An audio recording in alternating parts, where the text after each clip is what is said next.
Yo, Hola. we made it. What is up, y'all? Just in the nick of time. Late. Yeah. 3 minutes late. It's okay. It's all right. You know, we have to build up the hype, the anticipation. You know.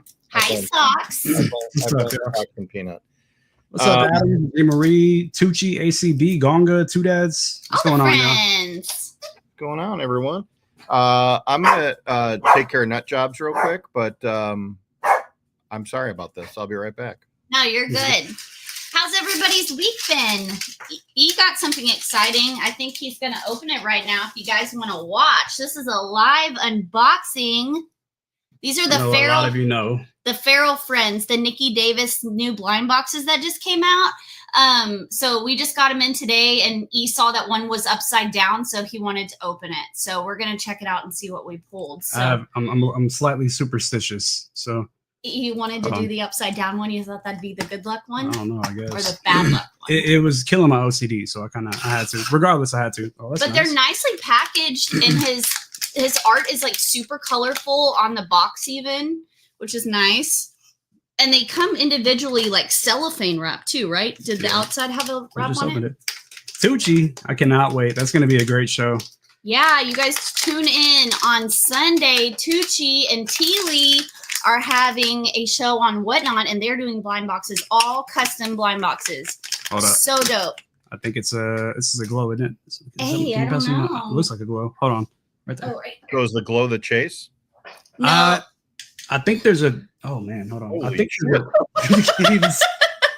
It's like some Ghostbusters slime or that thing looks like it could kill Superman. It's not glow, but obviously it's extremely.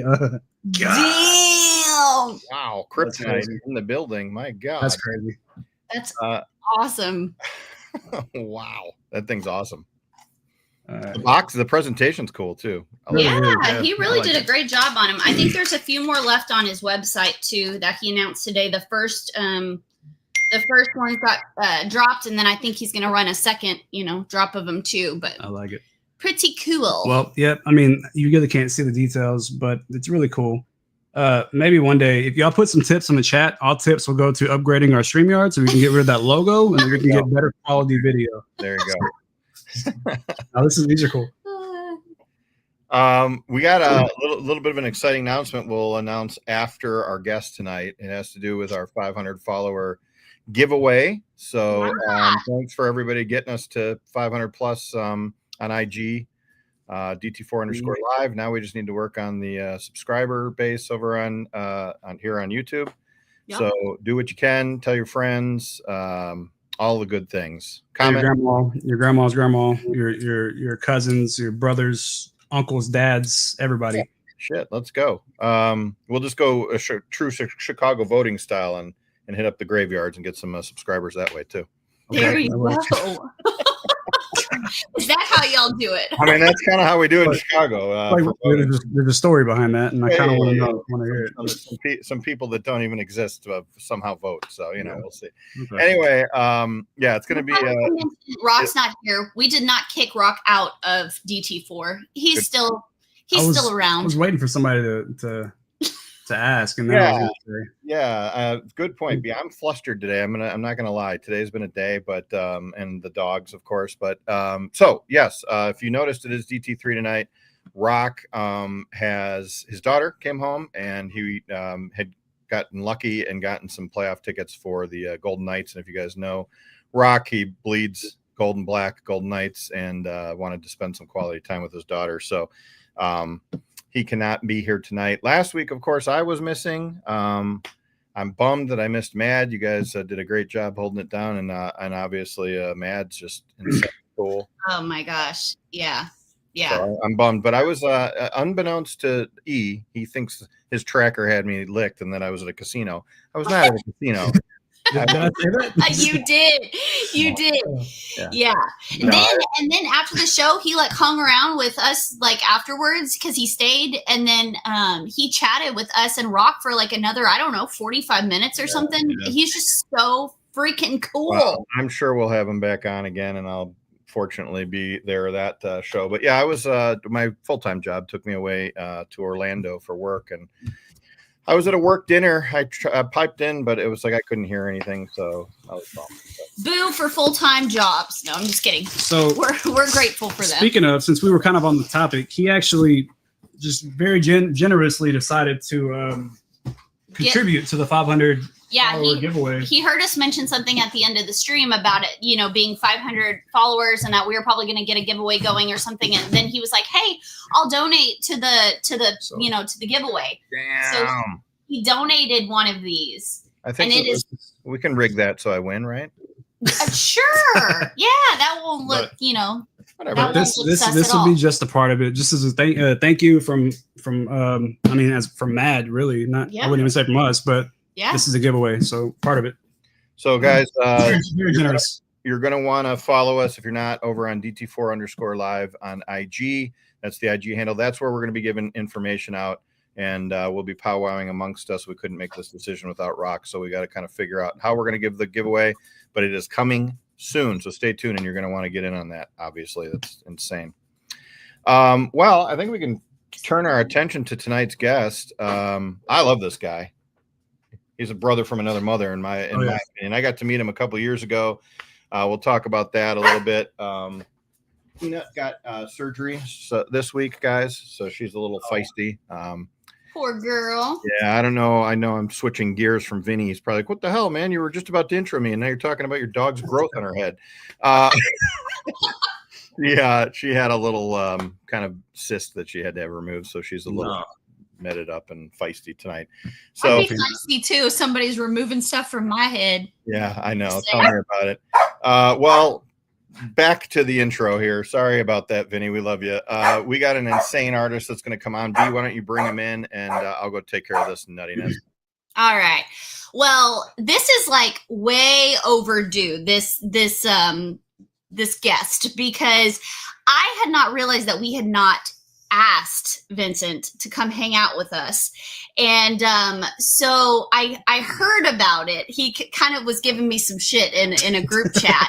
And so I DM'd on the side and I was like, dude, did I really mess up that bad that we haven't we haven't asked you if you want to come on? So anyways, we are going to have an amazing guest tonight. It is way overdue. Everyone welcome Vincent Scala. Well, thank you for that. And yes, it's way overdue. And I was only busting your balls. I'm really sorry. I hope I didn't put you on the spot. No. I love it. I love when people give me shit like that. It's good. I actually, just to say it, I actually threw it out there years ago, like 3 years ago, that we need to have you on the show. And then everybody was like, no, 3 years ago. It's crazy. Okay. Were we even DT4 3 years ago? No, I didn't think so. Well, I'm honored to be here. I appreciate it. I love you guys. I love Ditto, and obviously, Ditto, you got to take care of Peanut. Obviously, we're a work dog friendly. You got to take care of them dogs. She's got stitches in her head. Aww. Poor baby. Yes, it is a dog friendly show. What an appropriate show to have Peanut and socks on. See, exactly. But no, I'm super excited. I mean, you guys are great. And yeah, we got to meet a couple years ago, and you guys have been amazing and have completely supported my art, and what I do from the second we met. And yeah, I'm blessed to be here and talk to you guys. I mean, again, I'm seeing some familiar faces in the chat, some great people in here. And I'm, again, happy to be here and let's have some fun. Awesome. Yes, I'm trying to remember. I think we met at NYCC. Yeah, it was Comic-Con, and I think I randomly, I have a friend who's a state trooper that was like, yo, if you want to go to Comic-Con this year, just come meet me and I'll just walk you through the back door. Because because I gave up on Comic-Con. I used to I tabled there for 10 years in a row. Yeah. And then I started getting denied. What's his name real quick? He's gonna jot down that info so we can get back to his access. Yeah, so I stopped, once they started denying me the table, I'm like, yo, fuck that place. I'm not going anymore. Fuck you and your smelly crew of cosplayers. So I had a friend come and give me a ticket, and he was like, yeah, I'll just walk you through. And then I went and found Red's whole setup, and then you were there, and then we just kind of hit it off, and we were all talking. Yeah. No, Vinny's one of those people that you first time you meet, you feel like you know the guy for a while, forever. He's easy to talk to. Obviously, super nice guy. I met Vinny actually 3 years ago this 5 points, and I went. Yeah. He had a little table in the secondary room there. I can't remember in the corner where nobody saw that I existed. And of course, I loved Vinny's art style, so I hit him up, and I go walking up, and I said, "Hey man, can I get these cards signed?" He's like, "Sure." And I'm like, "Can you just do a little sketch card for me?" And he's like, "Yeah, man." And I'm like, "How much?" And he's like, "No, I'll just do a sketch." And I'm like, "No, I don't accept that." So I tipped him. But I did make him put on the work dog. I hate it because Yeah, I remember that. Yeah, I remember that. Yeah, and then last year. Oh, I'm sorry. Go go ahead. Go ahead. No, I was gonna say and that was like an interesting time because that's when the creatives first came out, and we all were sort of getting used to people having cards to sign or DIYs, and at first you're just kind of confused. And to be perfectly honest, because of the creative cards, I've had to learn how to draw the work dog in one shot with a permanent marker. Previous to that, when I do any other work, I have to sketch everything out, and I work on big paper. I'm not really good at little things. And then you start getting handed these cards, and you're like, oh fuck, I have to get this right. So thanks to the creatives, I had to learn how to draw the work dog in 3 lines with one shot with a permanent marker. Well, it's funny you say that because when Series 3 launched, what'll be 2 New York Comic Cons ago now, come October, we were all there. We saw you there as well, which you were mentioning on set of the show. And I'll never forget it because B joined us the second day, and somebody pulled her cards, and I was with her. I think it was me and her. I'm not sure if E was. I don't think E and Rock were standing next to us at the time because I was just me and B. And somebody, I'm like, why don't you sketch a DIY card? She's like, what the? Yeah, you're like, don't put me on the spot. You're gonna have to learn how to do it. And she did it. It was fun. It was fun, but it was fun to see a friend of mine who was in the series go through that exact moment you just talked about, where it's this is all new, signing cards, doing sketches, doing on site at a con. That's kind of wild. That's where I feel smiley face. Yeah, no, exactly. And actually, I don't think anyone's even really realized this. I only realized this recently. But on Series 3, my name is spelled wrong on my card. It's completely it says Vin and then an SCENT. It's completely wrong. What? It's not like it's the first series too. It's the thanks, Red. I got a confession to make. I snuck into the factory, Vincent. I'm sorry. It was supposed to be an April Fool's joke. My bad. I feel even last year. No, it might have been last year. I was sitting with Sneak, and we were sort of just bullshitting at 5 points, and I was looking at the card, and I'm like, oh, my name's spelled wrong. But I had the card at home for a couple of months, and I didn't even notice it, and I was like, yeah, my name's spelled wrong on the back. Well, that card is so impressive, but there's so much going on. I doubt anybody noticed the misspelling. Yeah, we had a blast making that, and we did it pretty quickly. We just did it in a couple days. Yeah, I own that 1 of 1 card, by the way. Can't even see it. I'm trying to find it in a scurry here. Vincent, interesting. So we got error cards, everybody. All right. Well, let's before we go to the creative journey, let's bring it back a little bit. For maybe somebody who's newer to you and not familiar with you as an artist. Can you kind of give us some of the backstory of how you got into art? Where this journey kind of started for you? Yeah, that's a good question. It's definitely been a long, strange trip. I'll tell you that. Sometimes I look back and I go, man, I wish someone gave me a math book when I was a kid. No, I actually have always wanted to be an artist, a cartoonist. I actually just got a bunch of old elementary school stuff from my parents, and I was looking through something of pictures, and I'm probably 7 years old in this thing, and I'm writing, and in the back it says, when I grow up, I want to be a cartoonist, and there's a Bugs Bunny taped to the page. This is something I've always wanted to do. I've never had another path or another option. It's always just been here's what I want to do. And again, sometimes I don't know if it was the right choice, the wrong choice. I mean, so far so good, but it's one of those things where it's just it's just like what I love to do. It's what I always loved to do. I always loved like writing stories and drawing strange characters and creatures. And I don't think my art has advanced much past like probably second grade anyway. So it's, so it's all good. But yeah, no, I went to college to be an animator, like a traditional 2D hand animator. I wanted to work for Disney as like a Disney animator. Wow.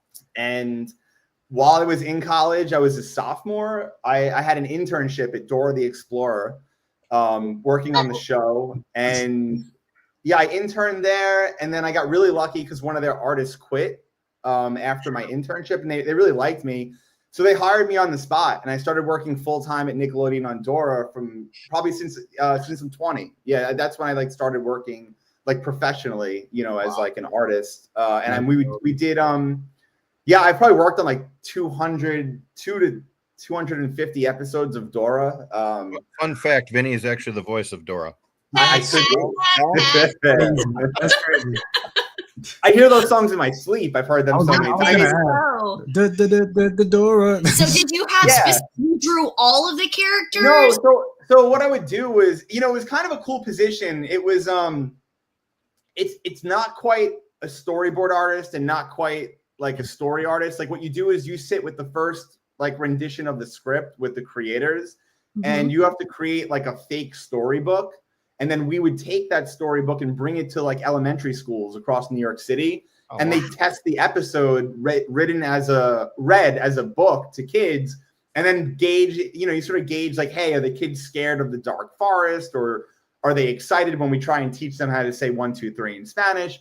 And then we would adjust like the script and the story based on like real live feedback from kids. And that's how we made every episode. So it was a lot of drawing, a lot of coloring, a lot of repetition. It's actually kind of like the show itself is almost like a math problem. Like there's like a breakdown of like, hey, we teach Spanish, then we find 3 different places to go. And when we get to that first place, it's a lesson in, friendship or a lesson in something, but it's very formulaic how it was kind of broken down. A lot of fun. I learned a lot about storytelling. Like I will say the creator of that show and a lot of the writers are master storytellers. And even to this day, like when I'm like doing my own stuff, like I hear them in the back of my head, like, are the stakes high enough? Like, did we do enough? Or are there enough twists and turns to really, entice the user? So yeah, there was some cool things that happened there. But yeah, I was there for about 12 years. The entire run of Dora, older Dora, Diego, like anything that, that touched that crew, like I was working on it. Well, Ian, we know what to do on the post reel for this episode. Dora the Explorer voiceover. That's amazing. Yeah. Episode 23. Yeah, and then the whole time I'm there doing this, like I'm always still doing my own artwork. Like I always had my own like unique style of work and stuff. Again, like I said, like my work is, the way I draw is very unique, and I, no matter what I do, again, after like 4 years of doing like model drawing and learning how to, like I can draw things really well, but yet when I try and do my own stuff, it's like this crude sort of like children's style, but it really makes me happy. And I've always sort of like hit the gas on it and kind of done my own thing.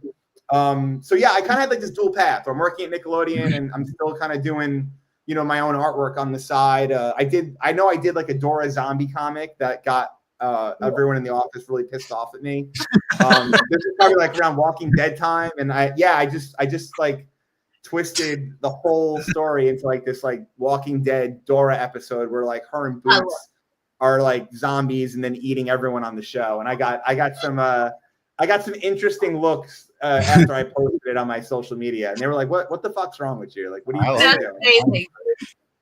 If Red's listening, I feel like if you get another Dream Team card at some point in or beyond, I think you got to get paired up with Gary Field Studios. That would be a dope. I know Gary really well too. That would be a really cool Dream Team. Yeah. Absolutely. Red, if you're out there listening, I like the style. Thank you. I appreciate it. And actually, this 3D model was done by one of my animation artists from my advertising studio. He just for fun like built this 3D model, and then he was like, "Hey man, I took your ink lines and I added them on top in Maya." Cool. Yeah, and we've been tossing up sort of doing like this comic strip, this like 36 panel comic strip. It got me a lot of awards last year. Like I got into Society of Illustrators, the 3x3 show, American Illustration. Like these were really big illustration shows that I never in my life ever thought I'd ever get into. Again, after doing art for 20 years, there's still, I think, a lot of places that are very sort of like small circle, like you'll never get in. And these were kind of some of the shows I always thought I'd never get in. And when I got into these shows, especially with the work dog stuff, which is so personal, I was really like honored. And, you know, the feedback I got from a lot of these other illustrators and art directors was incredible. And I would love to turn that 36 panel comic into like a short film. I think it would be pretty cool. Yeah. Have you always been into like comics, like growing up? Because I see that a lot in your work, like the comic strip vintage style. Yeah, I like I was always a huge comic collector as a kid. I still collect comics to this day. I'm really inspired by like the 50s, like Tales from the Crypt and like that horror stuff.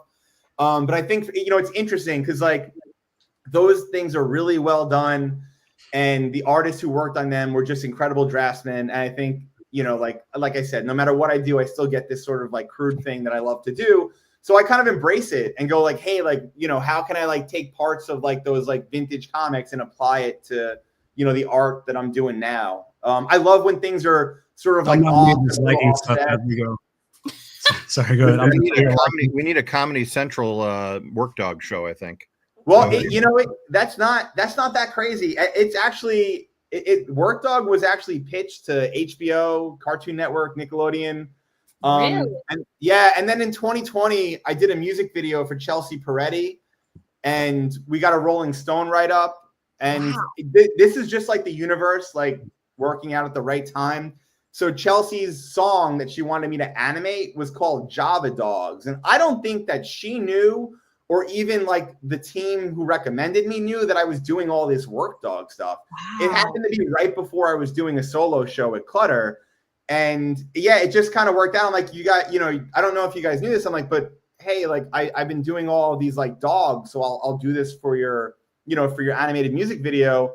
And then it was COVID, and COVID kind of fucked like everything, obviously. I apologize for cursing too much. Please tell me to stop. No, you're good. We just want you to be yourself. Rock's not here. It's fine. So in 2020, I actually sort of pitched the script to Chelsea Peretti about taking Java Dogs and making that into something, and we just couldn't get anyone to buy into it because no one was making anything at the time. Yeah. But I had the pleasure of meeting her and Jordan Peele last summer in New York, and they couldn't have been any nicer to me. They couldn't have been any more incredible. Like I was on like their personal family list when I went to go see her movie that she directed. And it was great because I spent the entire night like talking with them and their crew about like just storytelling and, you know, and just making films and stuff, which is, you know, what I love doing. And I just felt so comfortable with them, and they made me feel so comfortable because they really are genuinely like my work, which again, I'm always just like this crap, like really? I'm like, you know, like again, like, you know, kind of like when Ditto wanted to sketch, I'm like, sure, like I, you know, if you want it, take it. Like I don't. I definitely can see this though manifesting in the future into either, you know, a short film, something. Something, yeah. Yeah, it's going to turn into a video game too. You know, it's like it's really weird because I think before I started doing the Work Dog stuff, you know, I was always making like new characters and this and that. And when I started doing Work Dog, I really love doing it. And it's probably been about 7 years where I feel like almost all of the artwork I'm doing is like Work Dog stuff. And even weirder is when I think of new ideas or I have like new things that I want to do, it always falls into like the Work Dog like category, or like, oh, how can I like fit this in? So it's kind of become like my, you know, and again, I think he does it a million times better. It's like Chris RWK's like robot. Like it just becomes him. Like I've sort of become this like Work Dog like character, which, you know, it has its pluses and minuses. I think partly why I've kind of taken a little bit of a break from like doing art in the past like year is because I feel like my life is sort of emulating my comic. And I'm like, oh fuck, this is really weird. Well, for people who aren't familiar with Chelsea Peretti, she was on Brooklyn Nine-Nine for years, played Gina on that show. Yeah. And she's very funny. Very funny. Y'all see Red's here now? So Red's here. Red, what happened to my card, Red? What happened to the card, Red? Does he know? I think so. I think I messaged him. I'm like, hey, again, I don't care. I'm like, but I think we messed up here. I think you misspelled my name, maybe. Just after the third thing, you think he'd get it right. It's okay. Yeah. That's what I was saying. It's not like it's the first series. Not the second. It's the third. Oh my gosh. Red's got a lot on his plate. It's okay. I understand. He knows I love him. You know what? Red came to my solo show in, was it 20? It was 21 or 22. And I'm pretty sure either I gave him COVID or he gave me COVID, but we gave each other COVID. Let's blame him. Let's blame him. Yeah. We've talked a lot about Work Dog. Let's find out, how did you come up with this character? Yeah, no, so again, worked at Nickelodeon, bunch of jobs after that. I worked at Disney, I worked at Fisher Price. I've had a lot of fun jobs, but I've always sort of been laid off or fired or, discontinued, as we'll call it. And in between one of those jobs, I had this job at this photo booth company that was kind of local. And I just kind of took it because I'm like, hey, I need a job. I have 2 kids at home. I have to eat. So I got to just take this art director's job. And it was terrible. It was a terrible job. They were terrible people. I was sitting at my desk and I'm like, I just hate this job. And I had just gotten an iPad and I just learned how to use Procreate. So I'm like, let me try a little comic in Procreate. And I had just come back from DesignerCon in LA and I had gone to Tim Biskup's studio. Do you know Tim? He's like a old OG artist. Tim, hold on, I'll grab a toy of his to show you. Ooh. I was gonna say the name sounds familiar, but Tim is like the OG, like this is one of his toys. Tim I can't say anything bad about him. He's probably one of the incredible artists out there, and he really pioneered the designer toy scene with the early 2000s, and that's cool. He was doing vibes. It has Gary. Yes. So work that Gary Baseman would do and Tim Biskup are they're in the same category. They're around the same time of coming out. It's all in that same realm. Okay. And Tim was getting out of toys, and he had this thing where hey, come to my studio. He has this studio in Glendale, and he's like, come to the studio. I'm selling all my toys. This is a $300 Japanese vinyl, and he was selling it for $20 out of his studio to anyone who showed up. And I got to meet Tim. It was my first time meeting him. A huge fan of his work for probably since I'm in college, and I had a really great long talk with him. And he was showing me this stuff, and he did this odd drawing of a dog, and Tim's very Picasso-esque, he does things with one line when he does his characters. Yeah. And I was like, well, I kind of like that dog. I was like, what if I took that dog and kind of adapted it a little bit? So I there it is. Actually, that's actually kind of one of the dogs that he would do. And if you look at it, it's very similar to the way I draw Work Dog. And I just kind of adapted and said, hey, let me try and make this into one of my own characters. And Work Dog was born. I did this little comic of dog at a desk, dog at a desk, dog at a desk, and then a dog hanging from a noose. You just see his feet dangling. Yeah. And I got the most. Yeah, it's pretty similar to that. Yeah. And I got the most likes and comments on my Instagram that I had gotten in a very long time. So I'm like, oh, that was actually a lot of fun to do. So I just kind of kept doing it. So every day I gave myself a challenge of doing the kind of a Work Dog thing. And it sort of became my mantra, hey, I hate corporate offices. I hate all of that bullshit. I've been part of so many big conglomerates, which was the reason why I was always let go or fired, was because of, hey, we lost 50 cents. Let's get rid of all the artists or whatever it may be.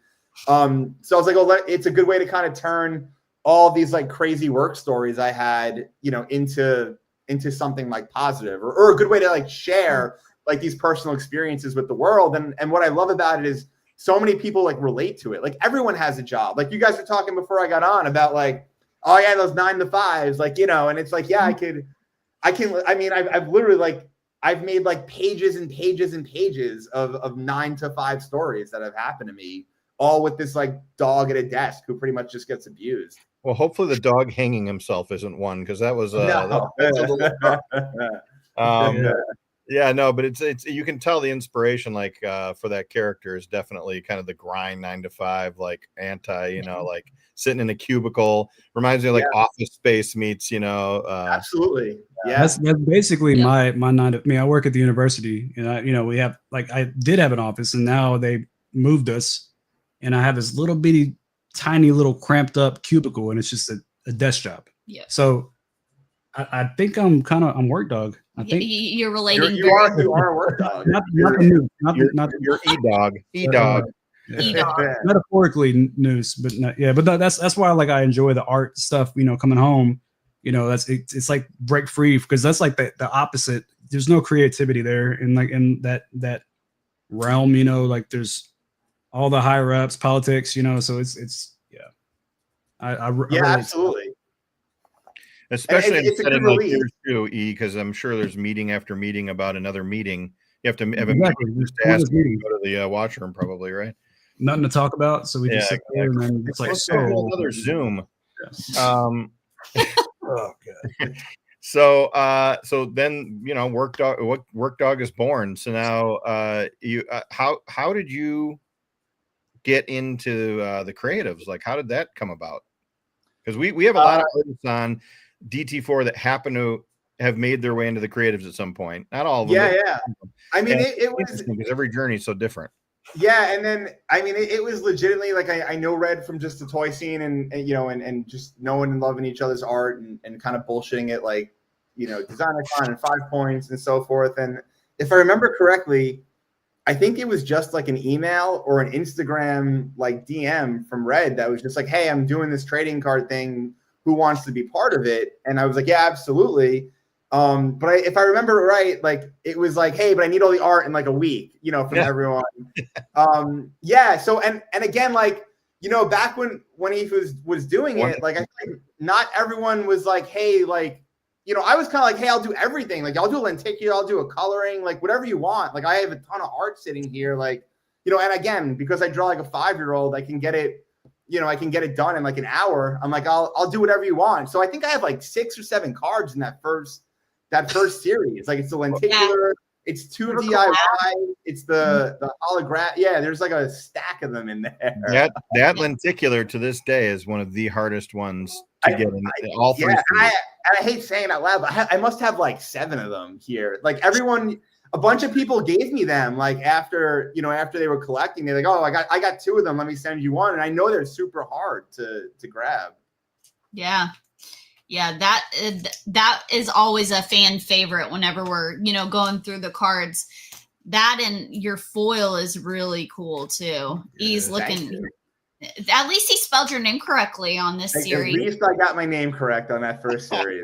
No, this is by far the sexiest card of the series of all the series. Like she's. No, I'm glad. Yeah, and you know what's kind of cool is like all those cards. I know that woman. Yeah, that was a really big piece of artwork too. That was like a 24 inch. Yeah, that was like a 24 by 36 inch piece of watercolor that I inked that on. Like that was a full on thing. I love how, like, you know, you look at some of the work dog pictures, and you know it's very like, I love it. It's very simple, you know, like the shapes, you know, you keep the background just like a certain color, and then you have one that's like dissected and it's crazy detailed, and then you have this, which is crazy detailed, you know. So it's cool to see both sides. And you know what's interesting is like you know, you were talking about like working and then like kind of having, you know, the art and the love for the art, like after work. Like for me, I feel like it's so hard to sort of find the joy in art anymore. Like, because I treat it as work, like even my own personal work, it gets treated like a job. I'm like, okay, here's my sketch. Now move to ink, now move to, but when I'm doing it, when I'm like inking something, that is like the happiest place like I can be. Like I am just like in my zone. I can ink and brush like all day. So a lot of the reasons why you see like so many little details in there is because like that's like where I'm happiest, because it's not work. It's really me like just kind of doing my thing. Because even like coloring, you're just like, all right, now what colors, now what backgrounds, now what textures. It sort of becomes very regimented. Whereas when I'm doing my inks, like that's like my free place. Like I can just kind of like do my thing. It's okay if I mess up. It's okay if I, have fun. So when you see all like the ink details, like that's definitely like that zone where I'm like, okay, this is what makes him happy. Or even when I do a painting, like when I put on like that final like black line over the top, like that is just what gives me like absolute joy, is just sort of doing that part of it. Yep. Yeah. And I could see how it could turn and be a job, especially when you have a lot of customs lined up or something like that. And you're just like, I need to start this custom. And then the whole process, it feels like a job, but there's always those moments like while you're find doing it. Yeah, absolutely. And then you just, next thing you know, like an hour passed and you have no idea, like, you're just, whoa, because you're having so much fun and you actually enjoy it. Absolutely. Everything you said except for customs, because I am so bad at customs and custom pieces. I don't know about that, Vinny. You did my thing. You did a custom in my first cow show, and I thought you killed that it. one came out good. But I definitely am like known for like I definitely don't get invited to a lot of custom shows, and I feel like I'm like, I get it, but I'm starting to figure out like how to make it work. Like what can I do on the pieces that that really, and again, taking inspiration from my my good friend Chris RWK. Like I feel like Chris does a really good job of customs because he puts himself on those pieces. And I've been trying to kind of go, okay, what would Chris do? You know what I mean? Like that's how I try to approach it, because I think we have a similar like simplicity that we sort of do. And it's like, how do you get that onto a custom? Because a lot of people who do customs, especially with like the toys, I feel like they characterize it. They make it into something, whether it's their character. Whereas mine, it's like, it's like, well, I just have like these big eyes. Like, what do I do? Like, but how can I get a work dog on there? How can I get something, fun on there? Is always like a good challenge to sort of have. Yeah. A good example of that.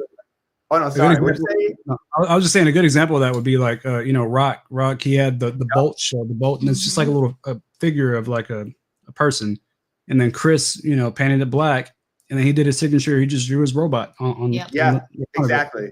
Didn't worry about the eyes. Like, cause like when I was trying to sit there trying to figure out what to do with that, I was like that's when you get stuck, when you're like, okay, how do I want the eyes to be? How do I want the mouth to be? Like, the characterization. What would Chris do? WWC. I just got a kick out of that. I was going to go a step further and go WWCRKWD. Yeah. What would Chris WK do? And Chris, I'm really lucky because Chris has been a really good friend of mine since like 2013. Since I really started like taking the big plunge into really doing like a lot of my own artwork.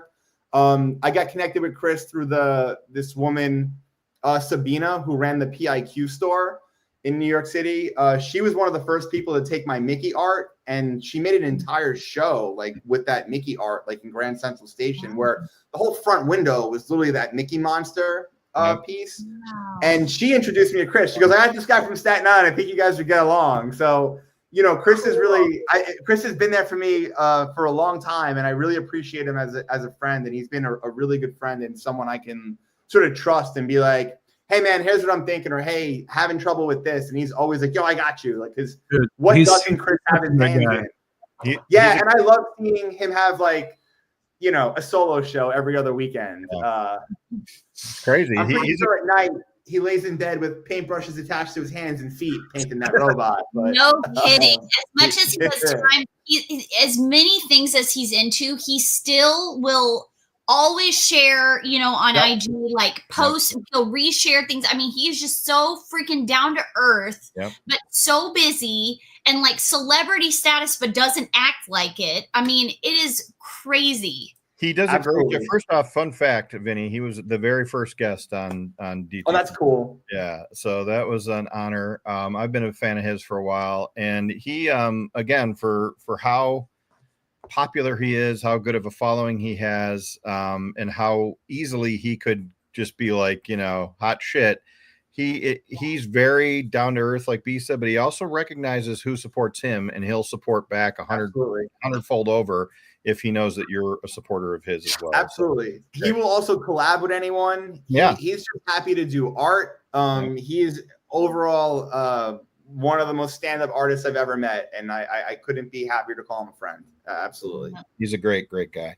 We love big fan of the Chris RWK here on DT4. So shout out Chris. Yeah. So your first toy that you created, not a custom, but your figure, was it? I know we have the Lucky Cat. Was it? It's the Mickey Monster. The Mickey Monster. Hold on, I'll pull it out for you guys. Hold on. I don't think we have that. No, we don't have a toy. No, so it was a Kickstarter that I did in 2014. No, okay. I'm sorry. It can't be 2014. I actually don't even know when I did this. I don't know. I don't remember when. But yeah, this is my first toy. No. And wow. It was a Kickstarter, and the Kickstarter was all you had to pledge was $25 to get this. Oh. And I did it. I was working at Fisher-Price at the time, and I was actually the lead designer for all the Mickey toys, which I was like, I'm gonna get fired for this. But actually, all of my Disney contacts and counterparts like wound up picking up the Kickstarter. The Kickstarter like crushed it, and I had 1,000 of these shipped to my house. Like literally, like an 18-wheeler like pulled up to my front door and dropped the fucking pallet like on my like front wall. Wow.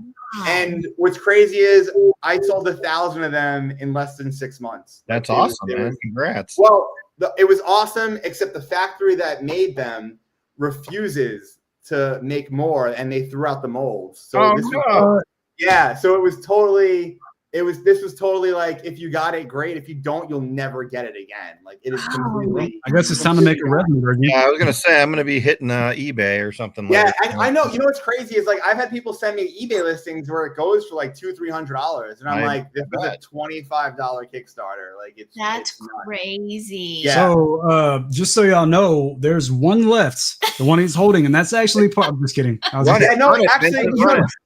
be honest, I probably only have like. I think I only have like 4 or 5, like out of that 1,000. Again, I didn't expect it to sell so well. Hold on to those. It got in. What's cool is it got into the hands of like some really big collectors, and it wound up introducing me to a lot of people just because, again, they featured it at the PIQ store. It was in Grand Central Station. Yeah.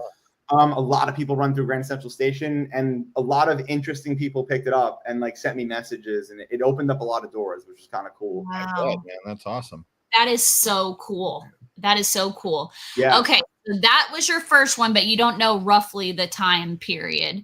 I would say it's probably 2014, 2015. Okay, so just celebrated 10 years essentially. Yeah, that's crazy to even say. Wow. That's wild.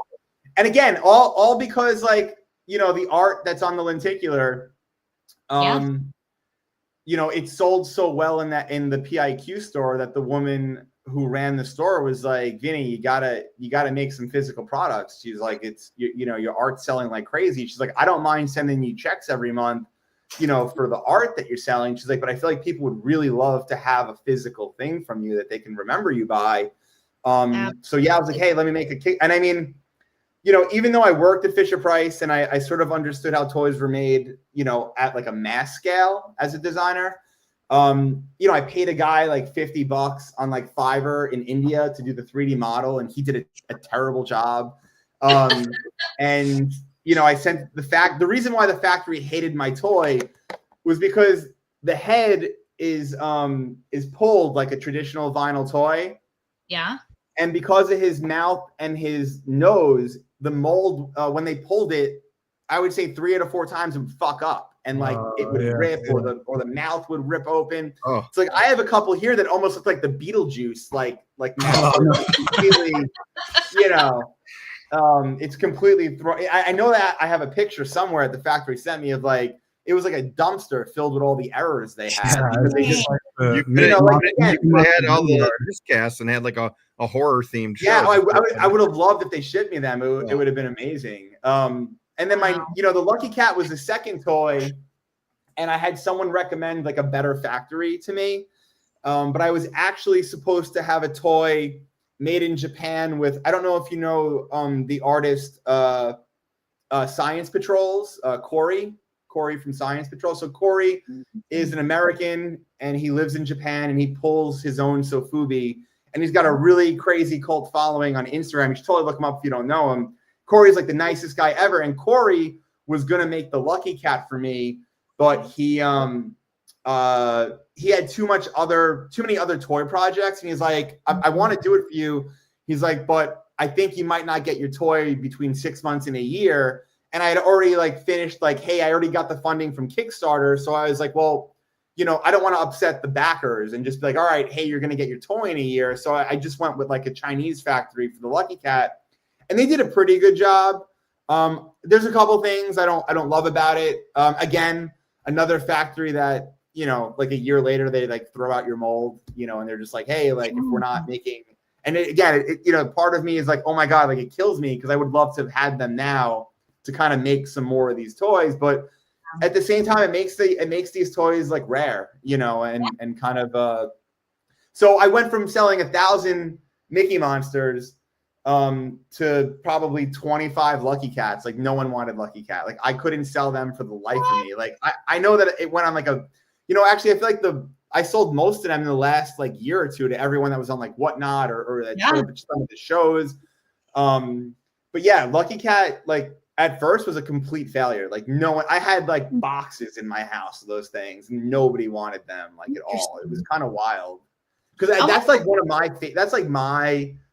my favorite toys that I've made is like the Lucky Cat. Yeah, I like it. I think the colorway on it's really nice with like the blue and the Tiffany blue. Yeah. I like it. I don't know. I guess maybe people are more dog people and mouse people than cat people. Yeah, it was interesting. You know, I also felt like after doing like the Mickey Monster, like the Mickey Monster art, like it came from a group art show that I did in Brooklyn where everyone had to make something. The show was called I Heart New Dork. It was from this place called a Bunny Cutlet Gallery. And Bunny Cutlet Gallery was pretty much a bunch of artists from Nickelodeon who rented a gallery space. And they were like, so everyone that was in these shows were all people I worked with at Nickelodeon. And the theme of the show was taking two dorky things that you like and combining them. So for me, it was Disney and those horror comics that I told you that I'm obsessed with. And that's how the Mickey Monster came about. But after I made the toy, everyone was like, oh, you're going to, you know, you should do like Donald and Minnie. And I'm like, you know, it's just not my thing. Like Mickey was made for like a specific reason, but I wanted to do more of like my own characters. So that's why, you know, I pushed forth the Lucky Cat. Yeah. I like that. Well, we're lucky to have one. So I'm glad you guys have one. Yeah. Oh, we're lucky to have lucky to have a Lucky Cat. All right. So then you made the work dog, right? Let's see. It's the Lucky Cat. Yeah, and the other one I think that's there's a skeleton racer, like a rubber toy. Yeah, that would be in between. So first it was a skeleton racer, which again, you start using these like Alibaba factories. Like I just got an email from a guy one day and he was like, hey, we're a rubber ducky factory. And if you want to make 1,000 of these, I'll give you a good deal. And I had the sketch of this skeleton like driving like a race car. So I was like, you know, sure, here's the sketch. You guys do the rest. Except the factory refused to send me the product. They sent me like 100 of them. And I had to like put in like this like Alibaba request.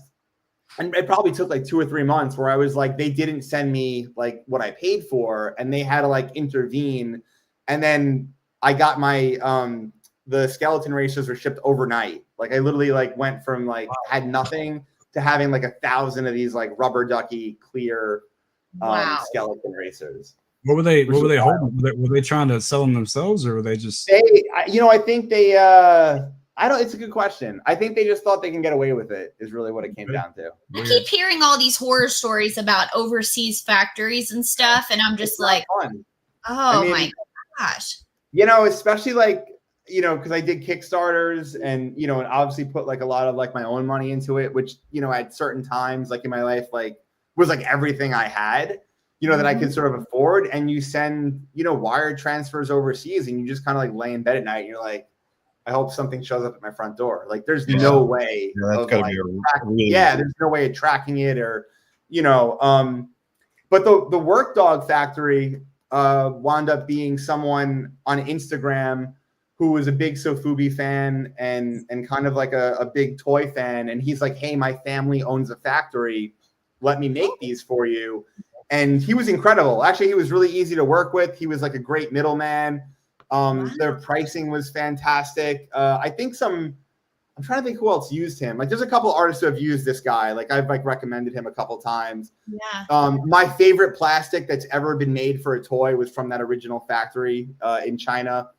And what's cool is, after a couple years of sort of doing toys with them, I don't want to say they got expensive, but, shipping from China isn't cheap, so like, and you can't get small runs. Like it would be like, hey, you have to make 50 of one color. And sometimes I'd be like, I just want like 10. Like, what do I sort of do?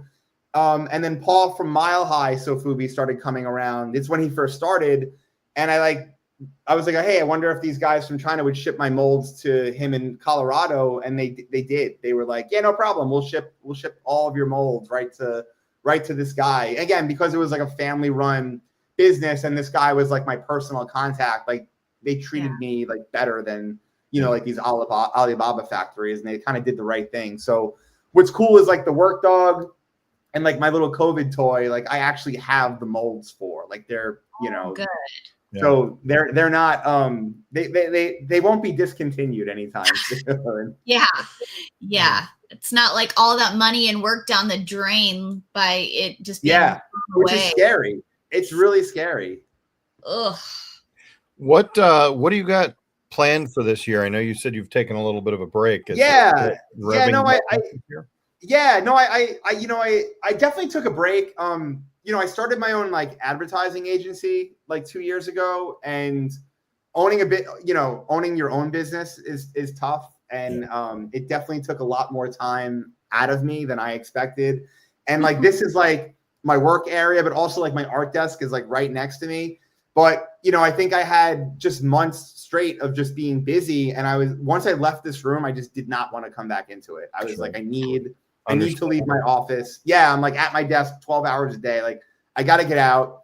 And I kind of just wasn't feeling inspired. I felt like I needed some new, I just wasn't, not that I wasn't feeling like the work dog stuff, but I just felt like I needed some new inspiration, like a new, like, hey, what can I do? Yes, you definitely don't let me take a break from the scene. I will say Red definitely had me do a couple projects in between all this, which I always do for him. I just needed some new inspiration or to help, inside my own head, figure out new ways to sort of like do work dog stuff. And, I kind of found that like, hey, like, it doesn't always have to be the dog at the desk. Like, what if I did some like out of the box stuff that still featured that character? Or, how can I reinvent some of these comics that I'm making? I did so many sort of like very direct, like office type things that I felt like it was just getting boring. And I had to figure out ways to kind of do some new things. What I've actually been working on now, I'm also like a Pokemon collector. And I was like, well, what if I made a work dog Pokemon game and trading card set? So I've actually been working on that for the past like month and a half, which has been a lot of fun. Well, that's kind of cool. And I like came up with like 185 different cards that I can get to draw. And I've done like 24 of them so far, which has been cool. I've been working on some new paintings. If you guys want to see one, I can pull one out. That's like totally out of the box. Hold on. Of course, I put everything across the room. So. Yeah, of course. Yeah, if Rock was here, he'd be like, show us all the sneak peeks. Tell us all the secrets. Yeah, so again, how do I get out of the box? I did this work dog painting. It's like he's dope. That's cool. Oh my God. Just trying to like try some new things and like just see like what I can do. I've been introducing some of these like other work dog characters into the world, and they've been like, there's like a heavy set guy, there's like a woman, and I've been kind of taking the approach of like, well, they have stories too. Like, let me start writing out some of those stories. So I've been working on like again, because I'm a huge comic fan, like like a manga of like the heavyset guy like fighting like a robot copy machine, and it's and it's just, I'm like, oh, this is just trying to do some new things that I just haven't done before that I'd love to do. So for the painting you just showed, do you already have like an idea of what you want to draw before you start painting, or do you just do it as you go? Yeah, absolutely. This is gonna sound terrible, but like I'm not a person who sketches every day. Like I just don't work like that. Like I have to let an idea like fester in my head for a while. And I kind of think about it. I actually do a lot of Post-it sketches. Like I'm always sketching on Post-it notes that are on my desk, and I just make little piles of them. And then I feel like I had Post-it sitting here with little sketches on it I could show you. Hold on, I'll grab some. Nice. I love this. Everything's within like a couple of foot. It's all within reach. You have to be. Hold on. So like grab this.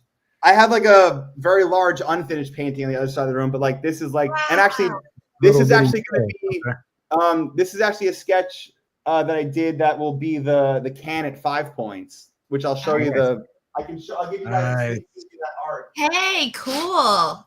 Yeah, so he's designing a beer can for 5 points. That's cool. I'm digging that painting above his head too. That's Banksy, right? You didn't know that. You didn't know that Scala is actually Banksy. Banksy. Really? Banksy, but don't tell anybody we said that though. It's a secret. Nope.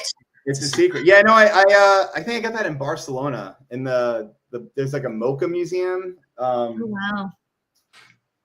It's right next to the Picasso museum. There's like a giant like 30-foot wooden cause statue in front.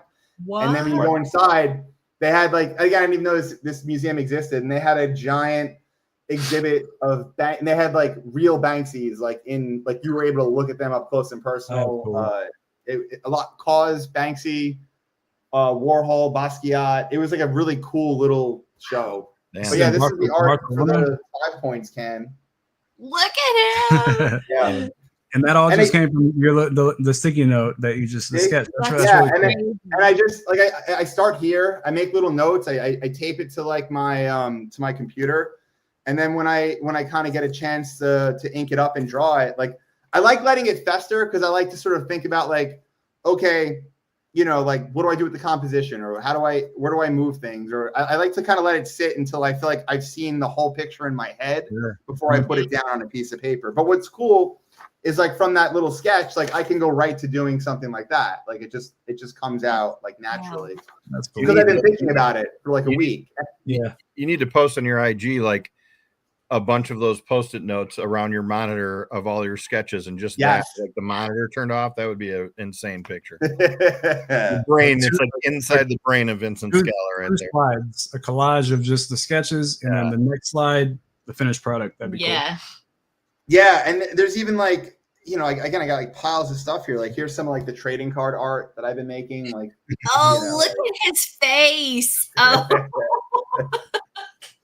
You know what this reminds me of? So there's a blind box series called Monday Bruce. Oh yeah. And it's this, what is he? A rabbit? He's a rabbit. He's a rabbit, and he hates. Have you seen these, Vincent? No, I haven't seen it. They're like, they have they're blind boxes, but there's like ones where he's on a train and whatever. But basically he's at a desk. You can tell he hates his job. So I can totally see, work dog in these, this scenario. Yeah, for sure. That'd be cool. I'm thinking of the one with the ghost out of his mouth, with his head back. Yeah. I guess the work dog doing that same thing. It's dead on.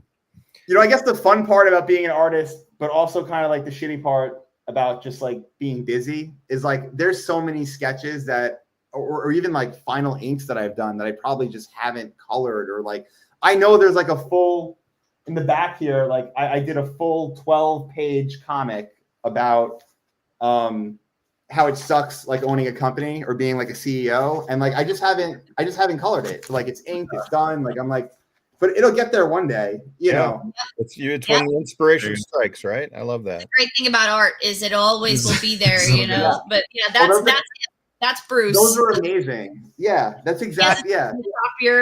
Yeah. This like he has beer cans on him. It's hilarious.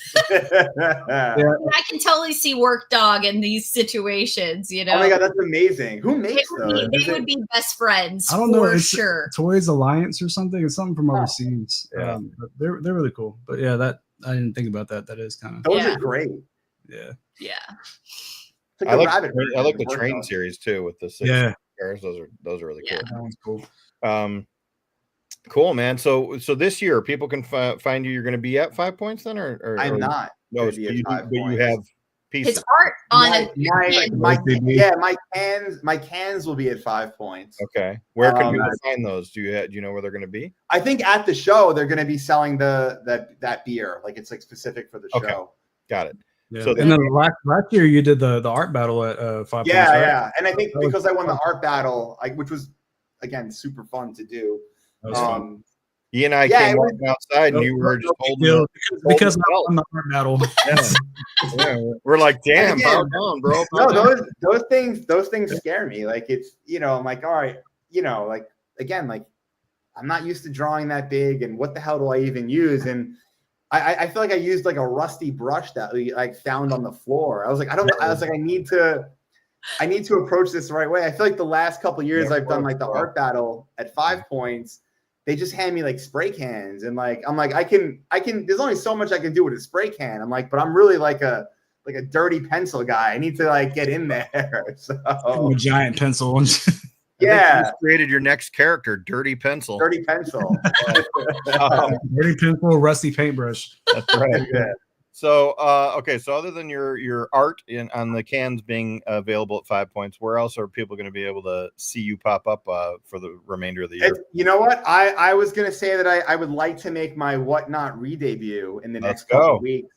So please follow my Instagram. I definitely after sort of like looking at what I had sitting around, I have a ton of art, a ton of toys, a ton of stuff I'd love to kind of get out to you guys. I still have a ton of those Lego figures that we were doing. And actually, what sucks is like when I stopped doing it, I got up to 8 different heads, and I don't think anyone in the Whatnot community has even had a chance to grab. Like I actually made like the heavyset guy and the girl in Lego form, as well as like the robot, and then the girl from the piece that you like, the kind of dripping Grateful Dead girl.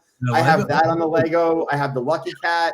I have the COVID heads. Yeah, I have like 8 different heads on the Legos, and I made all these Lego heads, and I just like stopped streaming. So yeah, I've only seen the Word Dog one. Yeah, so now I have all these heads that are painted and inside this Lego movie. I just haven't run, so I need to run it. Hit up E&B and myself because they've changed a bunch since you've streamed last. They've gotten rid of all kinds of mystery rules and all kinds of gifting to chat. You can't do gumball machines either. Yeah, those gumball machines are gone. So interesting. Yeah. So what I just do? A giant garbage bag that we put our hand in and pull it out. There's a way to do it. Yeah. Tape it under the virtual chair like Oprah. You get a work dog. You get a work dog. Because I think what got banned was like the things with different value, and there was like a hit, So I mean, as long as they're all yours is just like a random. Yeah. It's like basically a blind box. Totally random. Yeah. Blind box. There's no like, oh, you want a $2,000. If you run them at a set fee and get away from that, people bidding $1 and $200 or whatever, because they're not the next one. I think that's kind of where you got to get to, but. Yeah, like I said, E&B and I, are pretty familiar with the rules, so just hit us up on the side, and we'll let you know. That's cool. I'm also surprised. I feel like I buy a lot of like Pokemon cards on Whatnot, and like these, I feel like I find like the most degenerate sellers who just like gamble shit all day long. Yeah, it's funny because they make these rules, and I don't know to what degree they actually get abided to, but whatever. It might come down to them being reported or something. Like if somebody wants to be petty and then they get reported, then maybe Whatnot's like, oh, you can't do that, Red just mentioned the Creatives Wall show. Are you doing a wall for that show? I did a wall, and I actually have already shipped it to Red, and I'm pretty sure it arrived.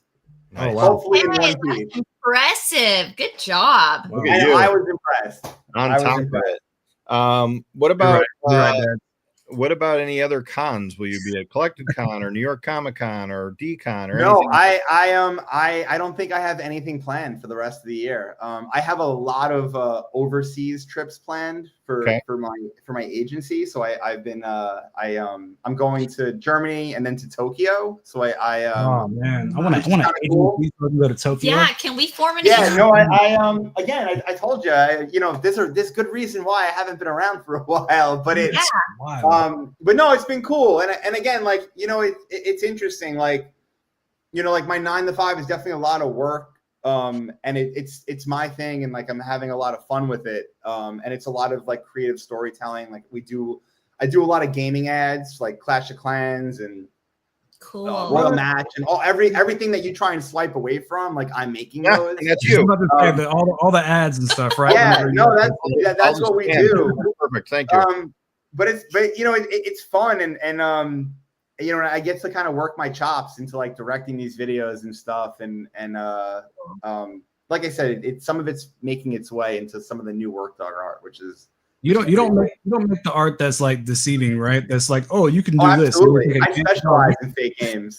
It's like then you download the game and then you realize it's nothing like the ad. No, that is 100% our specialty is fake gaming ads. Perfect. Yes. Hey, you're gonna have since you're not going to be at 5 points and you are doing a wall of sorts. I think you ought to just have Red send you a belt so you can pretend that you won. I agree. Title again this year. Yeah, right? I actually have a wedding that weekend, which is why I'm not doing 5 points. But it's actually in South Jersey, and I'm actually trying to figure out a way to still come to Philly for the show because I think it's possible. So you might see me at that Philly show. Because we're supposed to be eating cheese steaks in the corner. Remember? I know. Exactly. Thank you, Red. Proud of you too, brother. We're looking at the time here, so we want to be sensitive to your time. Let's do a little bit of a quick hitter here because we definitely like to learn about the person behind the artist as well. I mean, we've really gotten a good idea of like your journey today, and which is great. I mean, everything from working on Dora the Explorer to creating your character's work dog and your inspiration. It's all amazing. Let's do some quick hitting, hard hitting questions here. Ready? Go for it. So I know you're a family guy. So are you? Do you cook or does somebody else handle the cooking? Absolutely. I'm going to Vegas next week. My kids will starve. My wife doesn't know how to make toast. So what's your favorite dish to make at home? Chicken cutlets. Nice. Oh, like it. Easy. And what's your favorite? Like if you're going to go out to say Vegas or wherever in the world that you might travel for work, what would be like a guilty pleasure meal for you? Where would you go and spend your money? A guilty pleasure meal, I would say it would be sushi or a steakhouse. Steakhouse. Can't go wrong with either of those. What about I know Boo, who's a regular in here. She might not be here tonight, but she's always curious to know, and I think we could probably tell by some of your art, but what are your favorite color or colors? Tiffany blue. 100%. That is hands down my favorite color for like anything. And I've tried to make almost every toy that I've ever made like in that color. It's the Lucky Cat, right? That's the Lucky Cat. In that color, I think. Yep. That's awesome. So when I know nowadays you're kind of sharing your home office for your job and your art, are kind of two desks apart here. But when you get into the creative mindset, whether that be late at night or you say, screw it, it's a light day, I'm just going to art today.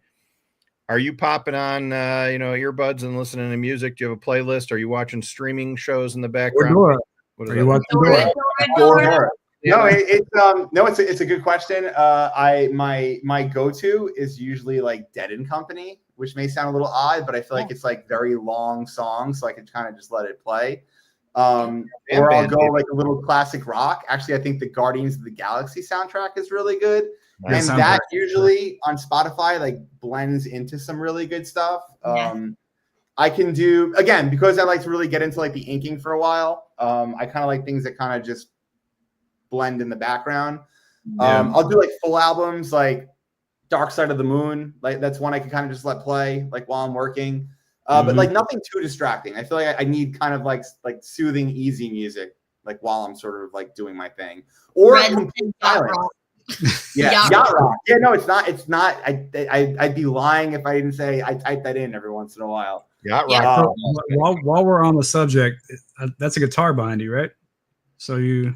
Yes. Where? How'd So- you see that? So would you Oh, you want he's gotten to up to grab toys like 6 times. would you want to just go ahead and just Play us do a little something play us a for the? little something. I'm just kidding. He's got an amp and everything. Actually, maybe we'll have you play us out tonight. That would be really cool. If you'd like. I mean, so there's one guitar there, there's 12 of them in the closet. So it's, Jeez. You know what? We're gonna do something a little different tonight. We might just keep you on and have you play us out. hey, We're gonna I don't mind. We need a rocker It's gonna work be like dog Last now. of Us vibes right here. A rocker work dog. A That'd be rocker good. work dog. I like this. After he gets fired from his job for like Yeah, I gotta fire myself now. It's after It's wonderful. he gets fired from his job for lighting his job on fire. He Oh yeah, becomes even a Work rock Dog's band. gonna retire and start a work Anyway, dog it's a band. Wonderwall. so true story. And there's like one of my early Work Dog comics is I quit a job by picking up my computer and throwing it across the room. So that was a good work leaving. I'll be. Are you like, in real life you did that? Through a computer? Yeah, I literally I really hated this job and there was no turning back. I just got to a point. I literally took an iMac, I lifted it and fucking threw it across the room. Oh my God, and I'm you're my hero. This sounds like a job. This sounds like a way that I would go out of work. I love this. It sounds very inspired by what's that Tom Cruise movie? Who's coming with me? It was very,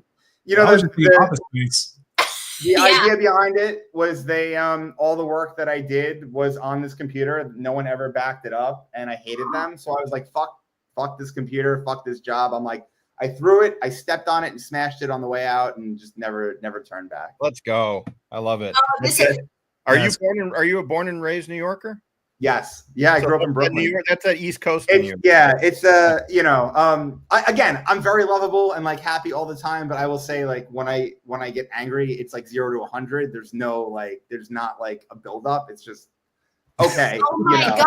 So I got fired from Texas Roadhouse. Oh yeah. And whenever they sat me down to fire me, I basically took my checkout book with all my receipts and I like threw it in the air and I was like, fuck this place and blah, blah, and then I totally get it.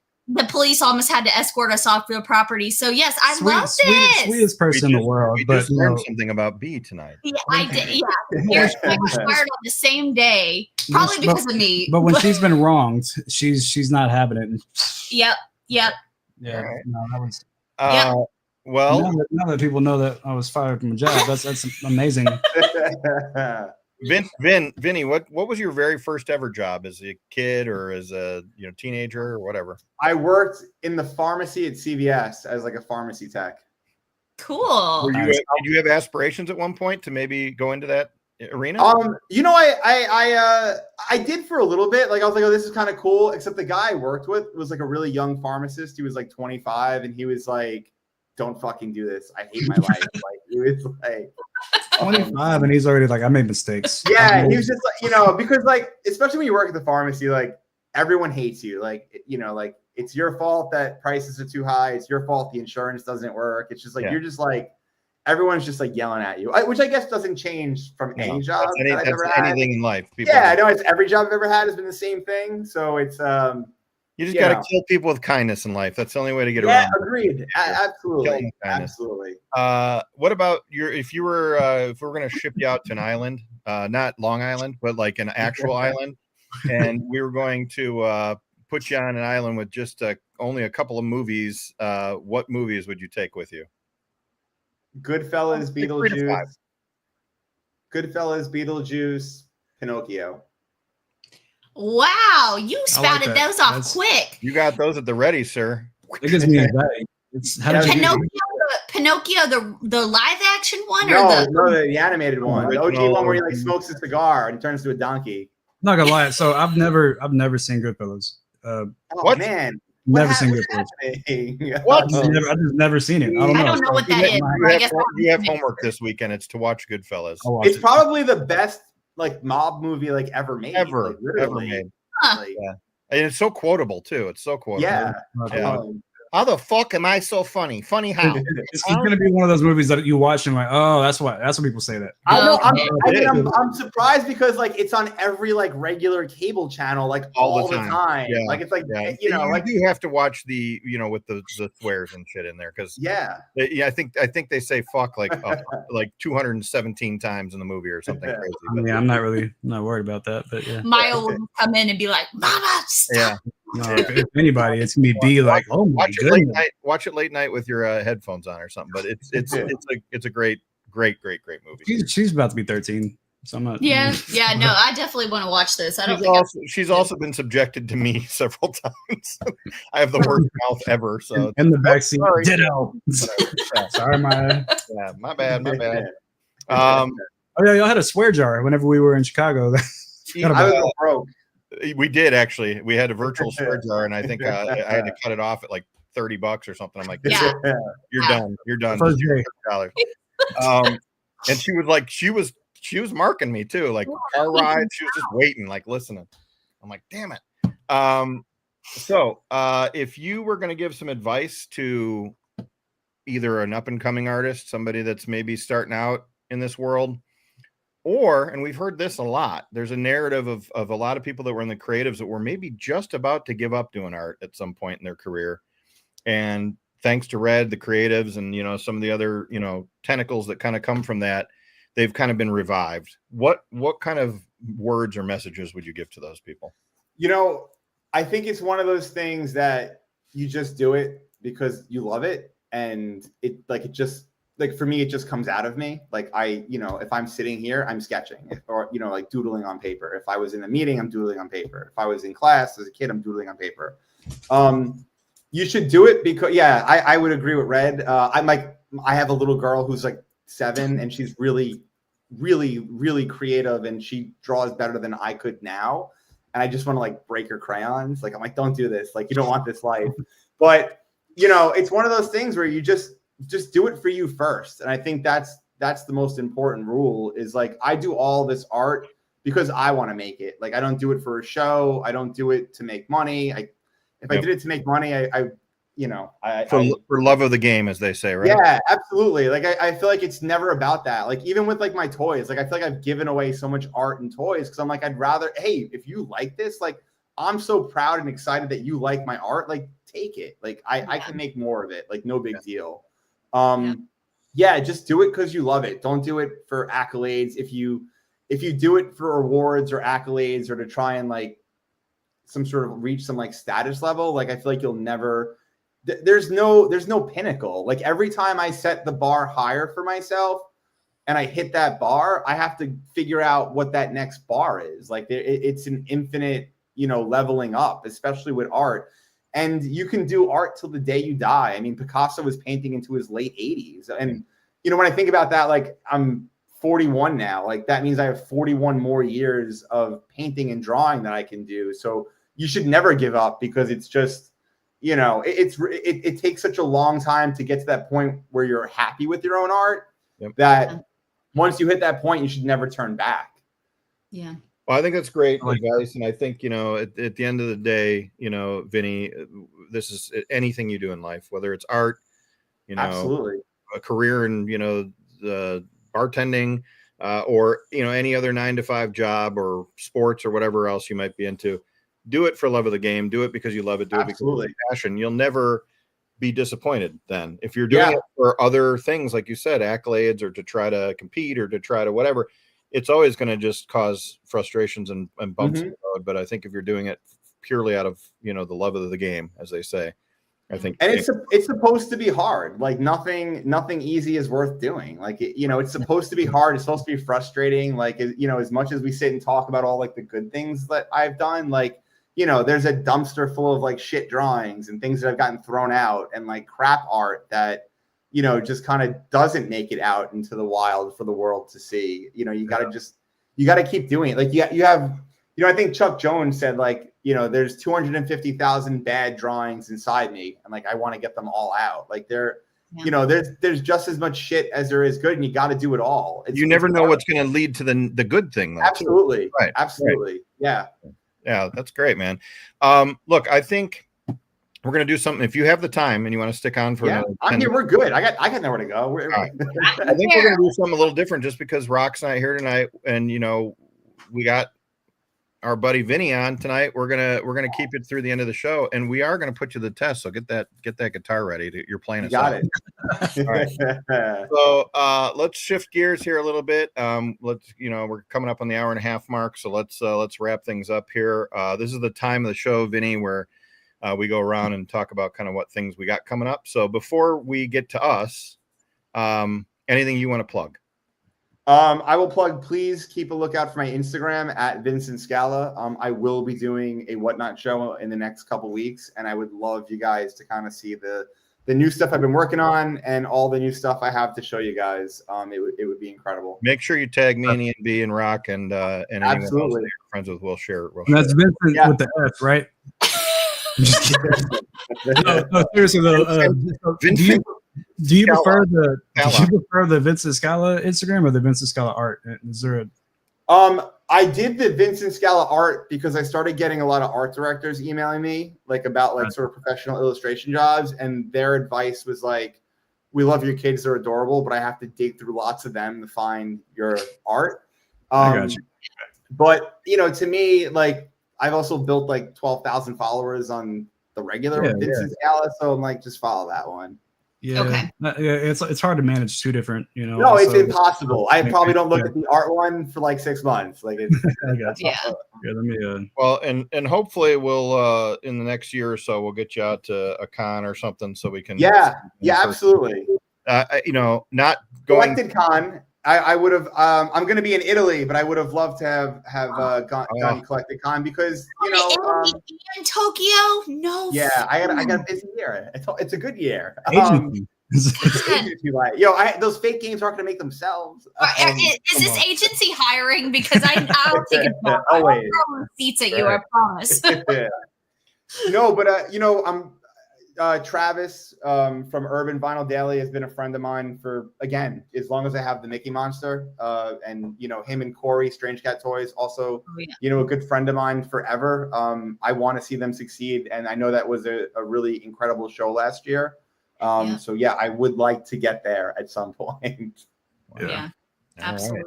We even had our Australian buddy / artist come down. Yep, that was fun. Rux. Yeah. So we had a good time. You just said, see you in Australia, Vinny. You got to book a gig. All right. Well, so EB, what do you guys got coming up in the next week or two here? We've been running stuff for our friend Shadow from Croatia. Mm-hmm. We're trying to help him out with some things, and we just a few still somehow still have some stuff left. Yeah. But I think he's wanting to just do let's just run it and get rid of it kind of sell. So it's going to be we're going to do that probably during our regular show. We got a lot of Series 3 creatives. We haven't run any of those yet. I bought some extra the Nikki Davis blinds. I got some for me, and then I got some to run to share with anybody who wasn't able to grab some. Nice. I know what else. We got Maya's dance stuff coming up. Yeah. But we'll definitely have, our regular show on Saturday night. And then of course we're just finishing up our pieces for the cow show, which I know you're going to talk about in just a minute. And then the wall in Philly, and then E and I will both be in Philly that week for the creative show. Unfortunately, we were not able to do both. Maya goes on a week-long trip the week that, I guess it's next weekend now. Geez, for Jay and Ditto show. So she'll be leaving during that weekend to go out of town. We've got Illfest coming up also, which will be really fun. So we'll go live from there and show off a lot of the different graffiti that they do live during the show. It's like a music festival and art fest. So that's what is that, That is the weekend of the 30th. So it's the weekend in between your show and the Secret Walls show. The Creatives Walls. Nice. And I apologize in advance because the cow ended up being a lot bigger than I thought it was going to be. Do you want to show a little tiny sneak peek? I was going to say, do you guys have anything you want to show? Either of you? Both? I can show. Mine's in parts. It's not. Okay. I'll show my cow. Well, that's look at I don't get fazed by the last minute game, because I know at the end of the day, everybody who's in this show has the reputation that they're going to get it in one way, shape, or form. I know it puts a little strain on the people at the venue, but I don't think at the end of the day, tables are set up. It's not the big deal if one or two pieces come straggling in late. It's all for the end cause, which is to have some dope pieces to get into people's hands. So I'll show the wall first, okay. And then end with the cow, and that way you can talk about your show. So this is the start of my wall. It's got like tie-dye, like bright, very bright theme going on. It's kind of hard to tell with this lighting, but yeah, it's very blacklight reactive, and I've still got to work on it. So that will be worked on this week. And then the cow I'm finishing. I have not figured out a name for it, so I filled out the form, but I still need the. You can't see it with the. Yeah, I know you can't see it with it, but this is my cow. So he's got some amazing. I like the drooping heart. That's cool. Yeah, the love dripping from him. And so this still needs a little bit of work, but he's standing in his puddle of fluorescent love. So very clean, B. Great job. And I know whatever E winds up coming up with is going to be mad scientist and amazing as well. Oh, it is mad scientist, all right. Yeah, I really wanted to mess with the 3D sculpting stuff, so I just didn't. I haven't really perfected the sizing part yet, and it ended up being a lot bigger than I expected it to be. It's gonna be large and in charge. Hey, but he's a cow. Good problem. It's supposed to be big. Yeah. Whatever, it's all good. The look at the inspiration and the creativity of coming up with your own vision based off of that little platform is what it's all about, E. So I can't wait to see what you come up with. I can't wait for y'all. I heard maybe it was Mo or somebody I think told me that she caught wind of what your concept was, didn't tell me. So I still have no clue. I'm in the dark, but she said that it's awesome, and I can't remember. He likes to keep people in the dark. He doesn't want to show anything. No, I don't do it intentionally. But I don't know if she. I think I switched it up since then. Oh, okay. Maybe that could very well Nobody be. knows. It was several weeks ago, I think, that she mentioned that. But anyway, nevertheless, I know you're going to create something amazing, and we've gotten a bunch of the walls in already. I mean, there's 24 artists in there, and every one of them that I'm seeing are just really, really, really cool. And again, I think, harkening back to Rock's Bolt show, to what's going to happen in mine and Jay's show, to what's going to happen at the wall show. The creativity and the ingenuity that comes along with kind of, coming up with all these dope concepts on one table together, with a commonality and a theme and a piece, and to see all of the different creations is really what inspires me. I think it's pretty damn cool. Yeah. 1000%. Yeah. So anything beyond the two shows coming up on the horizon that you guys are going to be in, or want to tease or anything like that? Honestly, I told myself that I was not going to really accept any more shows for a little bit, or like commissions, because I've got a couple pieces that I need to work on for people that I've told them that I would do things for. And then I just want to work on like some me art, because I think that me saying yes to so many people have made me be a little bit burned out, and I'm kind of losing the love of doing it, which is what I started it for, was to just do it for me. For you. So I'm going to just kind of work on some me stuff, and hopefully some love bomb pieces are going to, start getting worked on. That's the great opportunity that E is getting to do, is do this digital sculpting now and kind of learning all of that. So then we're going to, use that knowledge to kind of go towards the piece that we want to do for our first piece. So flex that creative muscle. You flex that muscle. So cool. All right, man. That's awesome. Well, I know Maya's been killing it. You guys keep posting all the dance accolades and stuff. So kudos to her.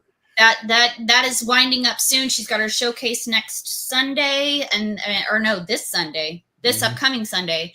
And then dance we don't really take a break, but we take a break from traveling. So that's good. Nice. Yeah. So Ditto, talk about what you've got coming up. You've got exciting stuff coming up. Yeah, the next couple of weeks are a little busy for me. Last week I celebrated 4 years on Whatnot. So again, anybody who was out there for that show and came in and supported and just hung out and added good vibes. I kind of made it more about the journey and giving back, to the people who have supported me over 4 years than I did really about me. This weekend, I'll be a little selfish and it'll be about me because I'm celebrating another year around the sun. So it's my birthday stream this Friday. Stop. That's why she was so excited. I gotta sing to you because it's too early, B. It's too early. No, but the next time we have DT4, it's gonna be way past your birthday, so I have to sing to you on your birthday. Well, you can come on Friday and sing to me, or you can early on your birthday. No, not on DT4. Happy birthday to you. Happy birthday to you. Happy premature birthday to Ditto. Happy birthday to you. All right, there you go. I appreciate that. Thank you, B. So this upcoming Sunday is my actual birthday. Friday will be my birthday show. I've got a very special one-of-one artist planned for my birthday stream and a little surprise that I'm going to throw into the mix. Hey, take it easy, Rux. And then the following week, I am getting on a plane and traveling to Philly, and I will be embarking to Space Lab Studio and getting to meet several people that I have not met for the first time in person, including Juju Owls, including Playful Gorilla, and then getting to see some amazing people who I know from that area that are going to come and support that show and hang out with me. And it's going to be a fun-ass weekend. And then on the 24th, it all culminates with the Love is in the Stars show, which Jay and I are putting on together. It's the Cowstronaut. It's a merge of our two characters together. Do I have one kicking around somewhere? I thought I did. But anyways, you've seen it all over IG. There he is. Yeah. It's the Judgmental Cow and the Lovestronaut kind of meshed together, thanks to Sketch for putting that together. And we have 24 dope artists that are going to be doing their inspired version of that Cowstronaut. And everything I'm seeing is just unbelievable. It's very reminiscent of the Bolt show in that everybody is up their game. The next one is just as cool as the next, and then it's different, and there's not like one commonality or theme running throughout. It's sorry about the dog. Sox is trying to sing happy birthday to you too. No, she's trying to say, feed me, jerk. That's what she's trying to say. Hey, me, I can't hear, I can't see, I just want food. So it's going to be a really, really cool show, and I'm excited about that. I'm going to do things a little differently in that, there will be pieces available from noon to 8 p.m. live in the Space Lab studio. So if you're able to come down to the Philly area and grab one of those, or you can proxy somebody that you know is going to be on site or whatever, and you want to grab one of those pieces before it makes it to the Whatnot show, good on you. Get them while you can. But then at 6 p.m. Eastern time that Saturday, I will go live, and it won't be a very long show because there's only 24 pieces, and I'm assuming a few will sell probably in advance of the Whatnot show. We're going to run all of the ones that are available. So if you're not able to make it to Philly, that'll be a good opportunity to kind of, hey, there's Rock, to get your hands on these amazing, amazing pieces. Check out the IG, whether you're following Jay, the Space Lab, myself, or many others, you're going to start to see all of these really, really cool pieces a lot over the next 10 days. So that's going to be insane. I'm excited for that. I did get asked to be in another Plastic Pizza show, so I've got something coming up in June. And then I've got, as do several people that I think are in here, a couple pieces in Murder Birds show at Collected Con. So, and some other fun little things I'm working on the side. So a lot coming on. It's going to be fun. Are we in that show? I don't know. He asked us a while back, but I haven't heard anything since then, so I'm not sure. Hit him up. I know he's got a ton on his plate, so hit him up. 0-0 on the win. And there you go. Rock, in case you're wondering, they are at intermission, first period intermission. So anyway, again, we will be back in 2 weeks with another episode. Vinny, go get that guitar, buddy. You really want me to? I will. Oh, hell yeah. We're going to keep you around just to listen to us talk for 10 minutes. Pretty guitar too. It's Tiffany blue. He's gonna. I'm a lefty, and I ordered it during COVID. It took 2 years to get because it. Can you give me like a little Western lick, like a little twangy little vibe of some sort? Tiny little Tucci. I don't think it's loud enough. She's not even here, is she? No, but I had to do it. Vinny Blue is his musician name. All right, we're gonna let Vinny lightly play us out here, guys. We got another show coming up in a couple weeks. We've got some really cool artists on the horizon. I know Marat Michaels, Do You Poo, is coming up. We've got to lock in a date with him, and I know Rock's working on one that I don't think we want to spoil quite yet. I think Sketchy's coming on to do a solo show in the near future. So we've got some good stuff coming up. Do not sleep and do all the things, guys. Follow us, subscribe. Stay tuned for that insane. Do you want to show that giveaway one more time and talk about this real quick? We got a 500 follower giveaway over on IG. So we are going to talk about that with Rock and figure out how we're going to do that. You know what? I got an idea right now. Let's make this part of it and we'll tease it. What's that? Go back to the Mad episode and put hashtag Mad with a comment in the chat in the chat. That's going to be one way to enter, and then we'll talk about the rest on IG coming up here in the coming days and weeks. So I like how Ditto thinks on his feet. All right, EB, I'm gonna in honor of Rock, who couldn't make it today, I'm gonna let you guys do the outro. Vinny, if you want to kind of play us out here, buddy. Guys, thank you very much. Vincent Scala, everyone, let's go. EB, take us home. Yo, thank y'all for joining. It was an amazing show. Y'all have a good night. And how does Rock say it? Be kind to each other. Stay happy, be healthy, and be kind to each other. Be nice to each other.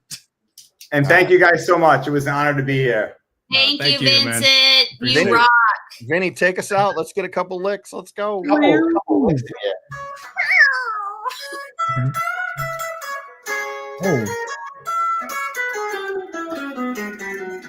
I want to end it now. Hold on. You have a good night. Love you. All right, guys. We'll see you. Good night, guys. Love y'all. Peace. Later. Bye.